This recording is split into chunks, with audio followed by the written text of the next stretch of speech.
Assalamualaikum warahmatullahi wabarakatuh. Perkenalkan nama saya Kevin Saputra dengan NIK akhir 216 dan di sini saya akan mempresentasikan tentang information system atau sistem informasi. Nah, information system. Pengertian sistem informasi.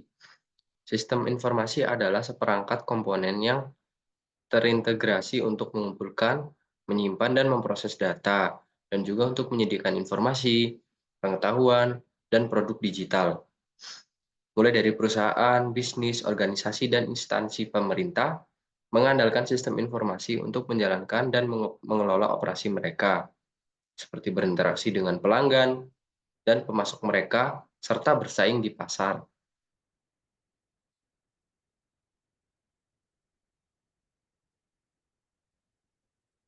Jenis-jenis sistem informasi, yang pertama ada manajemen information system, yang kedua decision support system, yang ketiga transactional processing system, yang keempat executive information system, yang keempat expert system, dan yang kelima, knowledge work system. Pertama kita bahas transaction processing system atau TPS.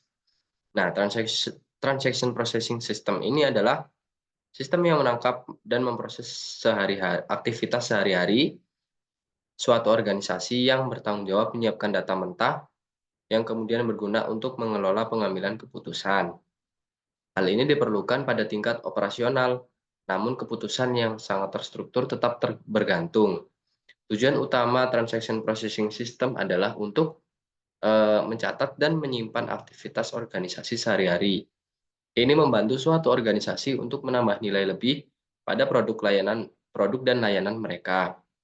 Ia juga memiliki informasi akurat yang bebas kesalahan dan dapat diandalkan. Informasi yang dihasilkan dapat menghasilkan laporan secara instan. Laporan-laporan ini dapat digunakan untuk pengambilan keputusan yang efektif.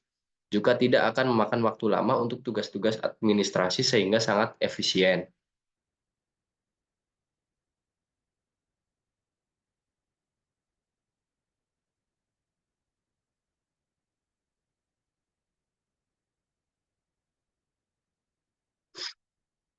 Yang kedua ada knowledge work system.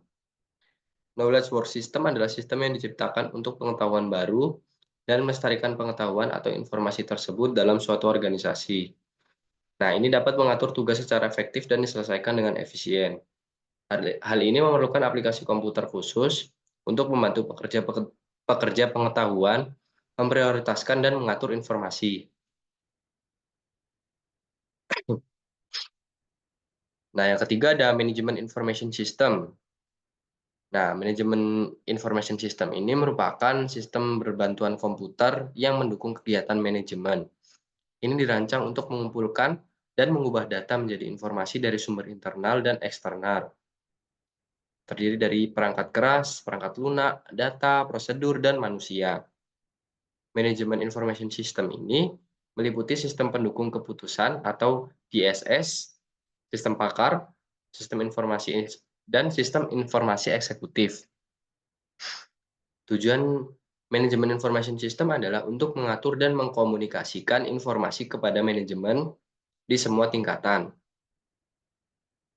Informasi ini memungkinkan manajer untuk melakukan tugas secara efektif dan efisien. Organisasi menggunakan berbagai sistem informasi untuk meningkatkan efisiensi dan pengambilan keputusan. Ini juga mendukung manajemen dalam pengambilan keputusan yang melibatkan informasi penjualan, perputaran, pemasaran, akuntansi, dan pemasok. Yang keempat ada Decision Support System atau DSS. Decision Support System adalah suatu sistem informasi atau aplikasi komputer yang dirancang khusus untuk mendukung pengambilan keputusan yang berupa perangkat lunak yang dirancang dengan terampil untuk setiap organisasi. Nah, sistem ini nih memungkinkan manajemen strategis untuk membuat keputusan berdasarkan tren organisasi saat ini. Tujuan Decision Support System adalah untuk memastikan bahwa data dan informasi yang tepat tersedia untuk tujuan pengambilan keputusan. Sistem informasi ini sangat efektif dalam pengambilan keputusan yang beresiko dan menimbulkan tingkat ketidakpastian yang tinggi. Hal ini juga membawa berbagai informasi seperti satu, transaksi mingguan dan angka penjualan tren, dan perkiraan proyeksi pendapatan masa depan. Dan yang ketiga, konsekuensi dari alternatif keputusan berdasarkan informasi dari tren masa lalu. Yang kelima ada Executive Information System. Eee, Executive Information System adalah infrastruktur yang mengumpulkan dan mengubah informasi internal dan eksternal untuk digunakan oleh para eksekutif untuk membuat keputusan dan informasi mengenai tujuan organisasi. Ini juga merupakan bagian dari sistem pendukung keputusan, DSS atau Decision Support System. Aplikasi ini eee, memungkinkan manajemen mengakses informasi seperti informasi keuangan, barang dalam proses, tingkat stok dan inventaris, pasar pasar atau tren, dan saran perbaikan. Ini dirancang khusus untuk manajer dan eksekutif tingkat atas. Nah, selanjutnya ada expert system. Sistem pakar adalah aplikasi yang meniru kemampuan pengambilan keputusan manusia atau pekerja berpengetahuan yang memiliki keterampilan dan pengalaman khusus dalam suatu organisasi. Hal ini juga disebut dengan kecerdasan buatan AI karena sistem ini dapat berpikir, mendiagnosis masalah, dan menawarkan solusi. Sistem pakar berisi seperangkat aturan pengalaman, pengetahuan individu, dan skenario untuk pengambilan keputusan alternatif. Dengan kata lain, layanan konsultasi. Jadi kesimpulannya dari sini, sistem informasi adalah sistem yang mengumpulkan data mentah dan mengubahnya menjadi informasi dengan memproses dan menyimpannya.